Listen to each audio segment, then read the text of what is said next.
ಕಾರಣ ಯಾಕಂದ್ರೆ ಸೈತಾನನ ಹೆಸರು ಏನ್ ಗೊತ್ತಾ? ಬೈಬಲ್ ಅಲ್ಲಿ ಈ ರೀತಿಯಾಗಿ ಸೈತಾನ ಹೆಸರು ಬರೆದಿದೆ. ಅವನು ಯಾರು? ಕೊಲೆಗಾರನು. ಹಲ್ಲೆಲೂಯಾ. ಸೈತಾನನ ಹೆಸರು ಏನು ಬೈಬಲ್ ಅಲ್ಲಿ ಬರೆದಿದೆ? ಅವನು ಯಾರು? ಕೊಲೆಗಾರನು, ನಾಶ ಮಾಡುವವನು, ಯಾಮಾರಿಸುವವನು, ಕೊಲೆಗಾರನು. ಅವನು ಕೊಲ್ಲುವುದಕ್ಕೂ ನಾಶ ಮಾಡೋದಕ್ಕೂ ಹೊರತು ಮತ್ಯಾವುದಕ್ಕೂ ಅವನು ಬರುವುದಿಲ್ಲ. ಸೈತಾನ ಏನಕ್ಕೆ ಬರ್ತಾನೆ? ಕೊಲ್ಲುವುದಕ್ಕೂ ನಾಶ ಮಾಡೋದಕ್ಕೂ ಬರ್ತಾನೆ. ನಮ್ಮನ್ನು ನಿಮ್ಮನ್ನು ಕೊಲ್ಲುವುದಕ್ಕೂ ನಾಶ ಮಾಡೋದಕ್ಕೂ ಬರ್ತಾನೆ. ಸೈತಾನನ ನಮ್ಮನ್ನು ಯಾವುದಕ್ಕೂ ಬೇರೆ ಯಾವುದಕ್ಕೂ ನಮ್ಮ ಜೀವನನ ಮೇಲೆತ್ತೋದಕ್ಕೋ ನಮ್ಮನ್ನು ಆಶೀರ್ವಾದ ಮಾಡೋದಕ್ಕೋ ಸೈತಾನ ಬರುವುದಿಲ್ಲ.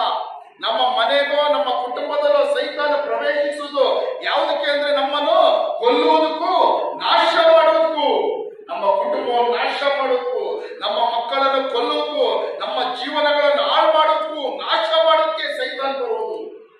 ಹಲ್ಲೆಲೂಯಾ. ದೇವರ ವಾಕ್ಯ ಹೇಳುತ್ತದೆ ಅವನ ಹೆಸರು ಕೊಲೆಗಾರನು. ಅವನು ಆದಿಯಿಂದಲೂ ಕೊಲೆಗಾರನು, ಆದಿಯಿಂದಲೂ ಕೊಲೆ ಪಾತಕನವನು. ಹಲ್ಲೆಲೂಯಾ. ಆದಿಯಿಂದಲೂ ವಂಚಕನು, ಮೋಸಗಾರನು.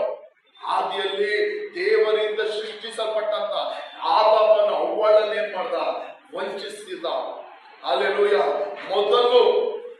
ಮೊದಲು ಮಕ್ಕಳಾದಂತ ಕಾಯಿನನ್ನ ಹೇಬೆಲನನ್ನು ಯಾರನ್ನು ಕೊಂದಿದ್ರು? ಯಾರು? ಕಾಯಿನ ಏನ್ ಮಾಡ್ದ? ಹೇಬೆಲನ್ನು ಕೊಂದ, ಕೊಲೆ ಮಾಡಿಸ್ದ. ಸೈತಾನ್ ಏನ್ ಮಾಡ್ದ? ಹೊಟ್ಟೆ ಕಿಚ್ಚು, ಕೋಪ ಕೊಟ್ಟು ಅಣ್ಣ ತಮ್ಮಂದಿರ ಮಧ್ಯದಲ್ಲಿ ಏನ್ ಮಾಡ್ದ?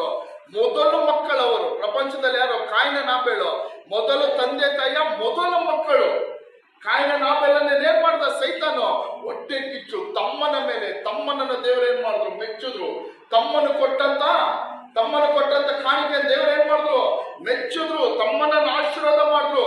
ನಾನ್ ಕೊಟ್ಟಂತ ಕಾಣಿಕೆ ದೇವರು ಏನ್ ಮಾಡಿದ್ರು? ತಿರಸ್ಕಾರ ಮಾಡಿದ್ರು ಅಂತ ಹೇಳಿತ್ತು. ಅನ್ನ ಸ್ವಂತ ತಮ್ಮನ ಮೇಲೆ ಹೊಟ್ಟೆ ಕಿಚ್ಚು ಕೊಟ್ಟು ತಮ್ಮನನ್ನು ಕೊಲ್ಲುವಂತೆ ಮಾಡಿದ್ದು ಯಾರು? ಈ ಸೈತಾನನು. ಹಲ್ಲೆಲೂಯಾ. ಅವನ ಆದಿಯಿಂದಲೂ ಕೊಲೆಗಾರನು. ಹಲ್ಲೆಲೂಯಾ.